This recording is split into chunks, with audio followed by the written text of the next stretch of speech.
Зохиолч Алдан гэрлийн амар сайхан ховор өгүүлэг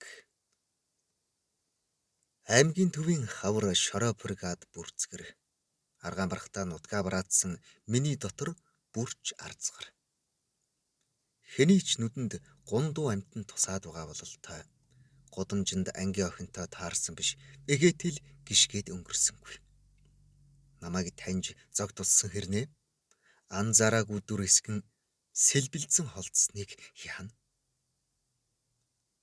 хоо мядаг хүртэл гэж бодхоос миний хор шар хөдлөөд цээж зурагдаад явчихлаа. Мядаг бол хариугүй амтан.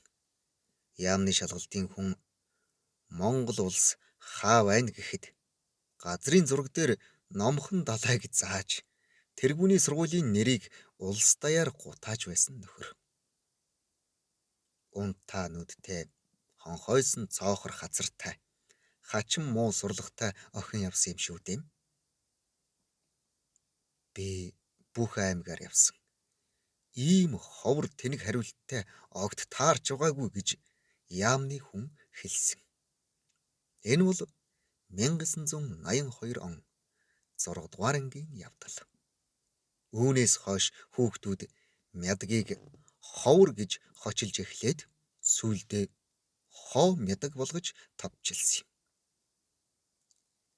Надтай хамт балга тагшим хайж явсан багын анд доогийн маань миний тогтож ядтлаа цугалдаж буйг огт мэдрэхгүй. Наад ховор мядагч нь одоо жинхэнэ ховор хүн болсон гэдэг байгаа. Миний нүд оройдоо гарчихлаа.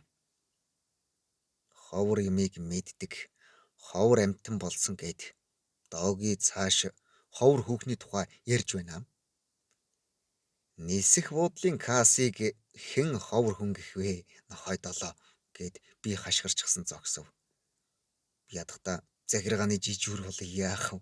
Гэд ёжтой нэмэр айдлаа залив гэж. Тэгтэл холын аймгийн нисхийн касс гэдэг нэрэл ховор амтан болж таарсныг яалтай. 90-д он дундаа орчихсон 8 арилжааны эд үе тул хотын онгоцны буудлыг гэдэг ховор зүйл. Өглөө ховор мядаг хэрэгээр ажилдаа ирэхгүй удаж хот руу яарч буй хөөрхий хүмүүсийг шарлааж сэтгэл санаагаар нь тоглодог. Ноолуурын ченж ч юм уу, банкны эрхлэгч ч юм уу зөөрч цоо шин 69 машинаар давхин ховор бүсгүйг ажилд нь залж ирдэг.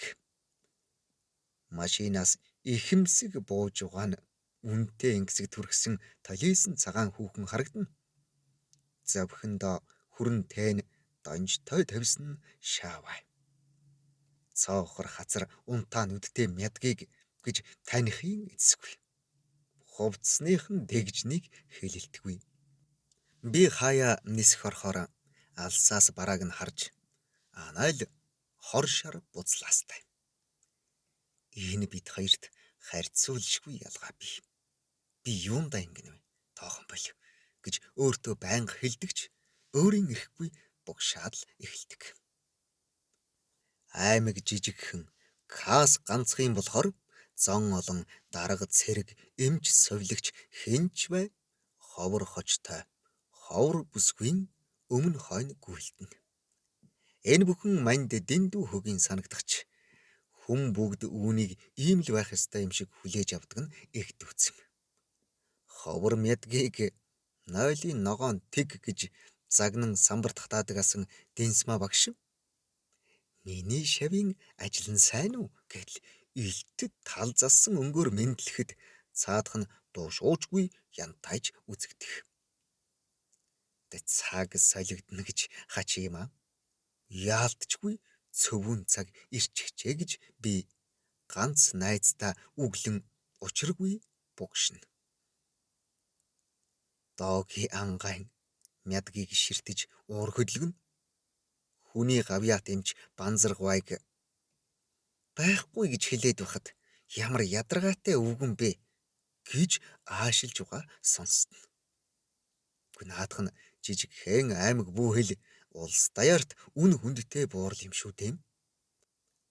Аймгийн даргын мэдлийн гих хоёр суудлаа байдаг хэдий ч зочин олонтой үедээ дарга өөрийн биеэр мядагтай утсаар ярьж зөөлөн дуугарн гуйдаг гэж угаа базар байна. Би гэдэг хүн эцэг ихтэй эрхлэн ажилгүй дэми гонцгой бүтэн 2 жилийг аймгийн гудамжинд барлаа. 90-д он гараад улсын олон үйлдвэр зогсож, шинжилгээ судалгааны хүрээлэнгүүд татан буугдаад, археологч мэрэгжлэрээ дөнгөж 2 жил ажиллахчаа болоод байсан би орон тооны цомгтголд өртөж, тэнхүү тартагтаан тулаад байсан үе. Бүрдзийлээ шаардсан нэг амралтын өглөө аав минь орны өмнө ирж суугаад санаа алдав. Ангийнхнаа хар. Сайцхан зарж эхэлсэн нэгэн дэлгүүртэй болжглоо. Хэлтсийн дарга эмч багшгээд бүгдээрээ ажилтай төрөлтэй сайн явж байна. Тэгж чи гэлээ. Мундаг наймаа чинь түүгий биш. Тамгын хэлтсийн дарга гамбаа биш.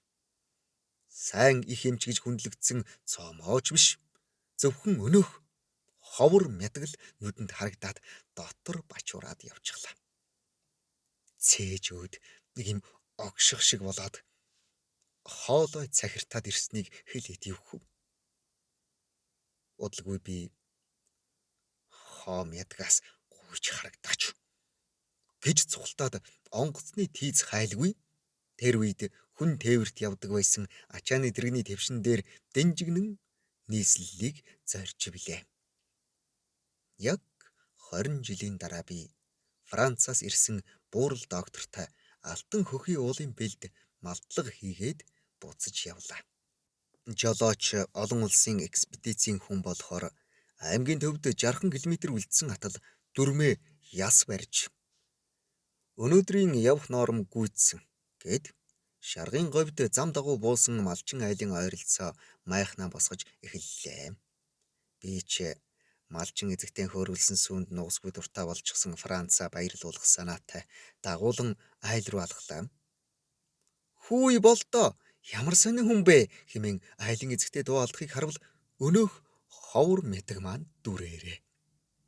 Дараагүй царай гаргаад дэрэгдүр салхи татуулаад өнгөрдгөн мартчихвэ. Ангийн хүүхэд гэд гараа гарган дайлаад сүйдээ. Хар хүн малаасаа оройтон орж ирэхийг харвал хуучин нөхөр гарам хүн мөн нисхийн кас ховор амтан байхдаа нөхрөө солиод баян залуутай суусан гэдгүй билүү гэж би гайхаж суув. Гарам хүү зэрэгэлдээ ангийнхан тул бас л бөөн баяр. Англид доктор хамгаалсны чинь ангийнхнаас дуулсан. Археологийн том нээлт хийгээд олон улсын шагнал авлаа гэд телевизээр гарахыг чинь харсан. Чи манай ангийн бахархал шүү гэд мядаг магтаж байна. Гэрийн эзний задалсан хатуу юмд халсандаа энэ бүхэн чиний л ач гэж шахаад хэлэн хазлаа. 20 жилийн өмнө танихгүй зөрөгт нь яаж хор шар буцалснаа хэлээд тавьчих шахсан минь энэ. Ховор мядаг 20 жилийн өмнөх үйлдэлдэн гимшээд байгаа нь илт мэдрэгдэнэ. Франц маань хошин хүн тул мадам гэж эвтэйхэн дөгөөсөөр мядагт 2 чундаг татуулан жаал хөгжилдөж намрын тарган махны бараанаас жаахан шоглсон болоод майхандаа амархаар яваад өглөө. Ангийн охин нэг зүйлийг ярих гэснээ минь чийтлээ ичээд говийн наранд борлсон хацар нь улаа бутарч байна. Үгэн залгин хэсэг чимээгүй сууснаа эцсийн эцэд зориглов. Би нисхийн кас хийсэн 6 жилдээ хүнээ болчиход байсан шүү. Одоо хүний нүур харахаас ч ичдэг. Ханиа хүртэл хаягтаа шахсан гэж байна. Намайг уучлаарай. Дооги таарын дэрэгдүр танихгүй юм шиг өнгөрдөг байснаа ботхоос газар доогуур орчихмаар болдог гэснээ мядаг хундгаа ахаад нэг сулалжглаа. Эднийх 3 хүүхэдтэй. Ууган нь гадаадад, удаахан дотоодод дээд сургууль төгссөн. Отхон хүүн сумын наадамд морь айрагдуулсан. Гарамхүү өөрөө аймгийн авраг малчин гээд мандаж байгаа гэнэ. Шөнө дунд өнгөртөл хууч хөөрч алдрай насаан ангийнхнаа дурслаа.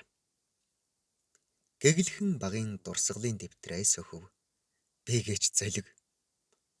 Ховор мядаг хоохолцсон, хондон байдас шоохолцсон гижрээл хөөрхийг явуулсан аястай шүлэг биччихэж. Мядаг догтлоо л.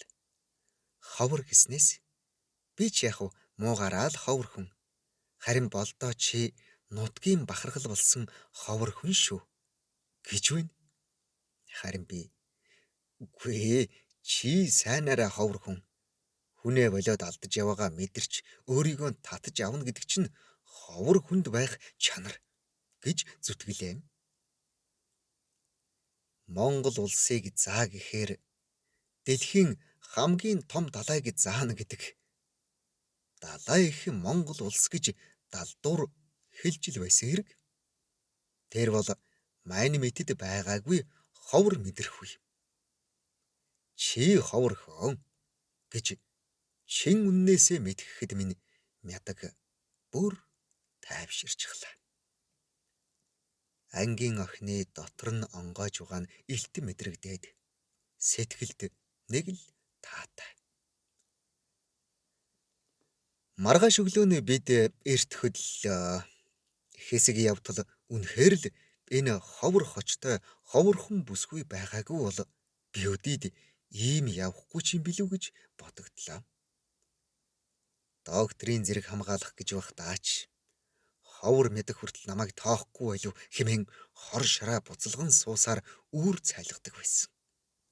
Анх экспедицэд малдагч ажилчнаар орохдооч чухам энэ л хор шараар ажилдаа арай л дэндүү гэхээр няхуур нямба хандаж чин сэтгэлээсээ хөлсөө урсган хөдөлмөрлөж эрдэмтдийнхээ сэтгэлийг хөдөлгсөн.